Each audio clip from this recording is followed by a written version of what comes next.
Assalamualaikum warahmatullahi wabarakatuh. Hai Sobat Muslim, tahukah kalian jika ada sebuah kisah tentang seorang ahli ibadah yang tersiksa di akhir hidupnya? Bagaimanakah kisahnya? Mari kita simak. Mengutip dari kisah Muslim, dikisahkan bahwa pada zaman Rasulullah ada seorang pemuda yang bernama Alqamah. Dia seorang pemuda yang giat beribadah, rajin sholat, banyak puasa, dan suka bersedekah. Suatu ketika dia sedang sakit keras, maka istrinya mengirim utusan kepada Rasulullah untuk memberitahukan kepada beliau akan keadaan Alqamah. Maka Rasulullah pun mengutus Amr bin Yasir, Su'aib ar-Rumi, dan Bilal bin Rabah untuk melihat keadaannya.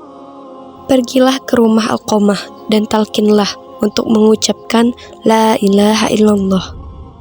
Akhirnya mereka berangkat ke rumahnya.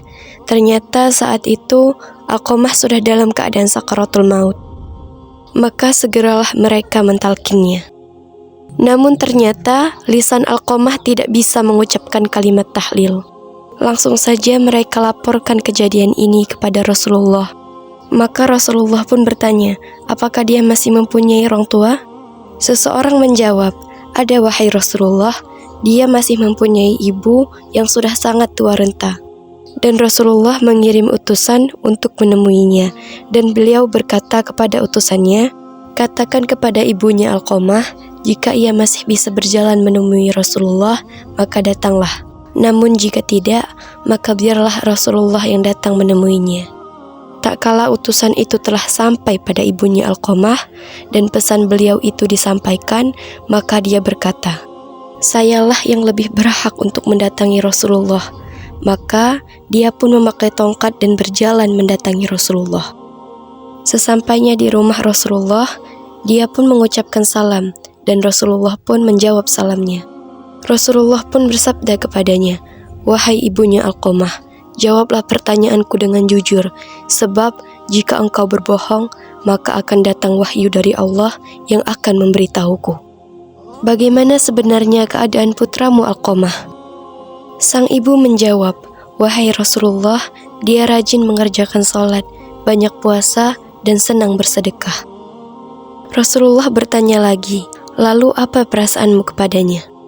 Dia pun menjawab, saya marah kepadanya wahai Rasulullah, karena dia lebih mengutamakan istrinya dibandingkan saya, dan dia pun durhaka kepadaku. Maka Rasulullah bersabda, sesungguhnya kemarahan sang ibu telah menghalangi lisan Alqamah, sehingga tidak bisa mengucapkan tahlil. Kemudian beliau bersabda, wahai Bilal, pergilah dan kumpulkan kayu yang banyak. Untuk apa wahai Rasulullah? Tanya sang ibu. Rasulullah menjawab, saya akan membakarnya di hadapanmu. Tidak wahai Rasulullah, saya tidak sanggup jika engkau membakar anakku di hadapanku, ucap sang ibu. Wahai ibunya Alqamah, sesungguhnya azab Allah lebih pedih dan lebih kekal. Kalau engkau ingin agar Allah mengampuninya, maka relahkanlah ia. Demi zat yang jiwaku berada di tangannya, salat, sedekah dan puasanya tidak akan memberikannya manfaat sedikit pun selagi engkau masih marah kepadanya. Maka dia berkata, wahai Rasulullah, Allah sebagai saksi dan kaum muslimin yang hadir saat ini, bahwa saya telah ridho pada anakku Alqamah.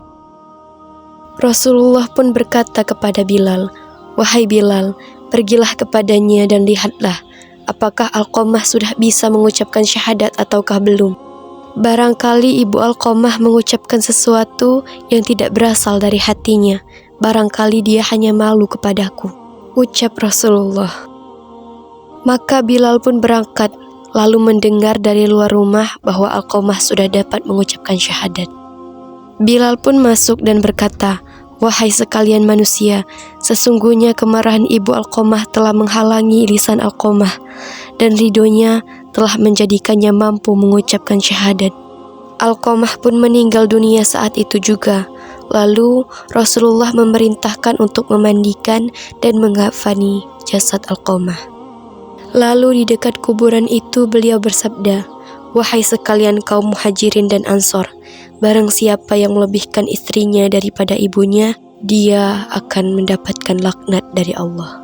Para malaikat dan sekalian manusia, Allah tidak akan menerima amalannya sedikit pun, kecuali kalau dia mau bertobat dan berbuat baik pada ibunya dan meminta ridhonya. Karena ridho Allah tergantung pada ridhonya, dan murka Allah tergantung pada murkanya. Semoga kita dapat mengambil hikmah di balik kisah ini.